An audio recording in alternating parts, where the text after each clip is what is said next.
Tu cherches à perdre du poids depuis plusieurs semaines, plusieurs mois, et pourtant, il n'y a rien qui bouge sur la balance, ou alors ça fait le yo-yo, un coup ça baisse, un coup ça augmente, et tu comprends pas pourquoi. Aujourd'hui, je vais te donner les 3 raisons principales qui font que tu penses mettre de bonnes actions en place, et pourtant, tu n'es pas dans une perte de poids. Là, ces 3 actions, dis-toi une chose, c'est des choses que je vois à longueur de temps lors de rendez-vous bilan, quand je vais en salle de sport ou alors que je discute avec d'autres femmes. D'accord? Donc, dis-toi une chose, tu as forcément fait ces erreurs-là à un moment donné ou tu les fais toujours et il est important que tu comprennes que en évitant ce type d'erreur-là, tu vas t'en sortir beaucoup mieux. Allez, on attaque tout de suite avec la première raison, c'est le fait de multiplier en fait les apports en matière grasse. Alors, qu'est-ce qu'on appelle apport en matière grasse? Et ça, tu le fais sans t'en rendre compte. C'est par exemple te dire, OK, je vais manger quelque chose d'healthy, je vais me faire une super salade.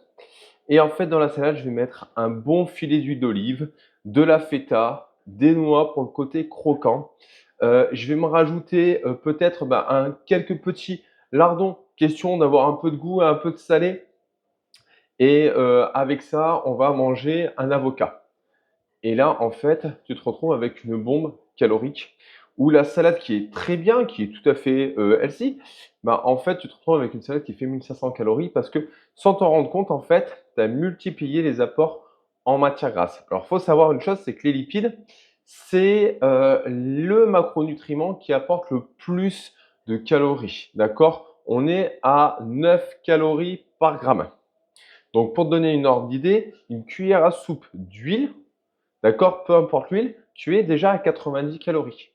Une cuillère à soupe d'huile, tu es environ à 10 grammes d'huile, tu es à 90 calories. Quand tu vas mettre ton filet d'huile d'olive, tu vas peut-être même l'équivalent de 2 voire 3 cuillères d'huile d'olive. Du coup, tu te retrouves avec quelque chose qui va être à 180 voire peut-être 270 calories. Et là, tu comprends que si tu as mis de l'huile, mais à côté de l'huile, tu as mis des noix, et avec les noix, tu as mis de la feta, et ainsi de suite, en fait, tu multiplies ces apports en lipides sur un seul repas, et ce qui fait que du coup, tu ne te retrouves plus dans un apport calorique intéressant, mais dans un surplus calorique. Et ça, c'est une erreur que je vois vraiment trop souvent. Il ne faut pas confondre les aliments sains et nutritifs, d'accord, ont aussi une part de calories et il faut la prendre en compte, d'accord? Et du coup, moi, ce que je conseille généralement, c'est de se limiter à un voire 2 apports en matière grasse, d'accord, différents déjà par repas. Comme ça, au moins, ça te permet de contrôler un peu plus, du coup, cet apport en matière grasse. C'est ce qu'on appelle typiquement, en fait, la pyramide de la densité calorique. En bas de cette pyramide-là, on a vraiment les lipides. Il faut savoir que chaque gramme de lipides peut vraiment compter, d'accord, parce que ça va très très rapidement faire augmenter ton apport calorique. En deuxième, on va avoir les sources de glucides, ok, qui vont être très intéressantes parce qu'elles vont t'apporter de l'énergie. Mais par contre, il faut savoir les quantifier parce que tu vas vite augmenter aussi ton apport calorique. En troisième, on va avoir les apports en protéines, un tout petit peu moins précis que les glucides, même si on est à peu près sur le même ratio de calories. Ça demande plus de digestion, de digérer les protéines. C'est pour ça qu'on peut se permettre une marge d'erreur un peu plus importante. Et en dernier, c'est pour ça qu'on dit un petit peu les légumes à volonté, c'est tout ce qui est apport en fibres qui, pour le coup, pour faire un surplus calorique en mangeant des pommes ou alors en mangeant des carottes, lève-toi de bonne heure parce qu'à mon avis, tu auras l'indigestion avant. D'accord? Donc, première chose à faire attention, ça va être tes sources de lipides, de ne pas les multiplier sur le repas. En deuxième, c'est de se fier à ce que disent les montres connectées. D'accord? Moi, je vois tout le temps en salle de sport les personnes, avant d'attaquer un cours collectif, préparer, lancer leur montre et se dire: «Ah purée, pendant ce cours, j'ai dépensé 500 calories. Pendant ce cours, j'ai dépensé 300 calories. Ah, ce cours-là, il était moins bien, j'ai dépensé que tant». Je vais te mettre un truc à comprendre, c'est que les montres, les appareils connectés qui te calculent tes calories sont complètement bullshit. D'accord? Pour faire simple, tu as plusieurs études. OK, tu as une étude qui a été faite en 2017 sur les montres connectées, OK, qui marquait qu'on avait une marge d'erreur de 27 à 93 de marge d'erreur en fonction de la montre. Donc au minimum, on a 27 de marge d'erreur. On va pas se le cacher, les constructeurs vont s'arranger pour que les 27% soient à la hausse parce que ça va te faire du bien. D'accord? Mais du coup, déjà, tu es sur une marge d'erreur quand même qui est énorme. C'est-à-dire que si ça se trouve, au lieu d'avoir dépensé 500 calories, en fait, tu en as dépensé que 300. Donc du coup, si toi tu te dis ah c'est bon, je peux me faire plaisir, je peux en manger un peu plus, et en fait tu te retrouves de nouveau sur ton maintien calorique. Tu passes à côté. Ok. Tu as une autre étude en 2020, ok, sur celle-là, on est allé chercher qu'il y avait entre 20 et 80% d'erreurs, d'accord, sur tout ce qui va être machine et appareil calculant les calories. Pourquoi? Parce que les algorithmes ne sont pas conçus, on ne sait pas tout à fait comment ça fonctionne exactement, et ça demande trop de critères pour que l'algorithme puisse le rentrer. Donc c'est pour ça que elles ne sont pas justes. Donc, ne te fie pas à ce qui est marqué parce que si tu te fies à ça, ben, automatiquement, tu te retrouves biaisé.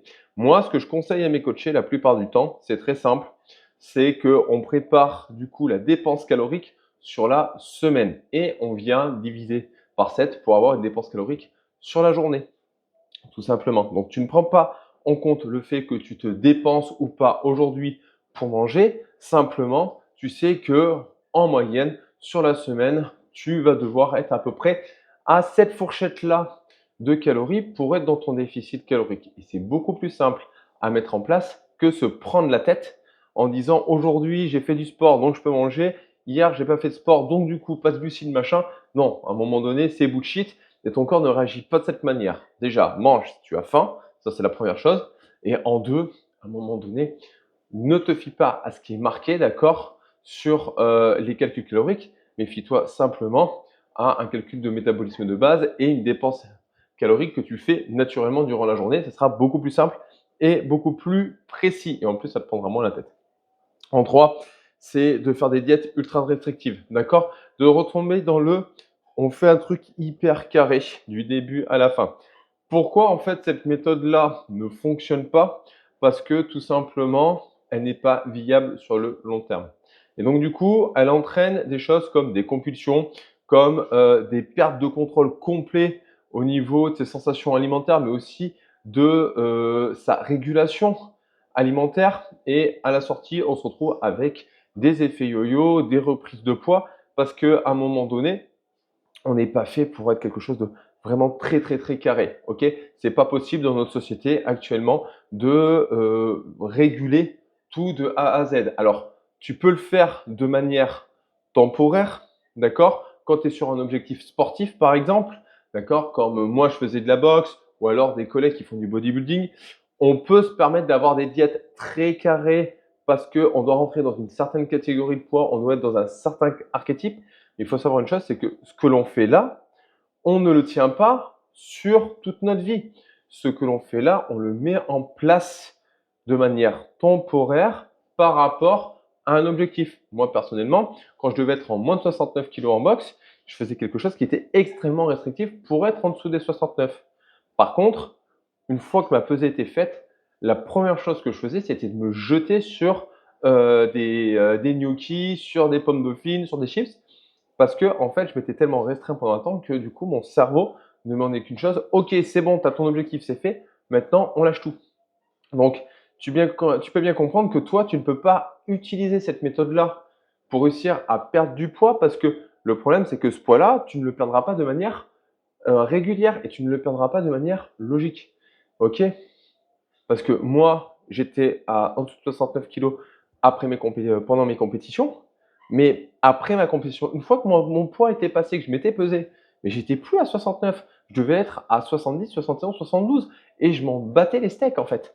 D'accord? Parce que je savais une chose, c'est que j'avais fait le nécessaire pour être au poids pour un instant T, mais j'en avais rien à faire parce que ça m'allait très bien d'être sur un autre poids à un moment donné. D'accord? Et c'est ça la différence entre faire un sport et du coup faire une diète par rapport à un objectif sportif et faire une diète par rapport à une perte de poids. Ce n'est pas la même chose.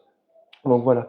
Donc si tu fais ces trois erreurs, eh ben, j'ai envie de te dire arrête. D'accord?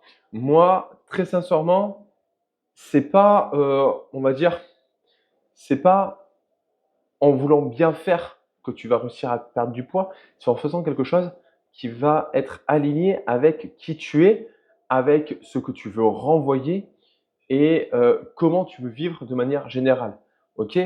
Tout ce que tu vois sur les réseaux, la plupart du temps, ça va être souvent trop restrictif, ça va être fait pour un instant T et tu ne pourras pas le stabiliser derrière. C'est pourquoi que la plupart des femmes, du coup, reprennent du poids.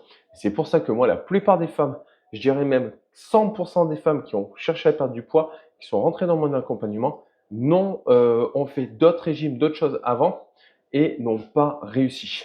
Parce que, tout simplement, ce n'était pas tenable. L'objectif d'une perte de poids, c'est de réussir à mettre des choses qui soient concrètement réalisables et ça jusqu'à la fin de ta vie. Donc, si tu fais une de ces 3 erreurs, arrête, pose-toi les bonnes questions. Si tu as besoin d'aide, alors dans ces cas-là, dis-toi une chose, c'est que tu as la possibilité de faire un challenge de 21 jours avec moi où je te donne l'intégralité moi, de ma méthode et comment j'accompagne les femmes. Tu auras même un rendez-vous avec moi ou un membre de mon équipe pour personnaliser les choses et te permettre de commencer dans des meilleures conditions. Donc, si tu es intéressé, simplement, tu cliques, c'est le premier lien qu'il y a en description. Et dans tous les cas, rappelle-toi d'une chose, arrête d'enfiler des perles.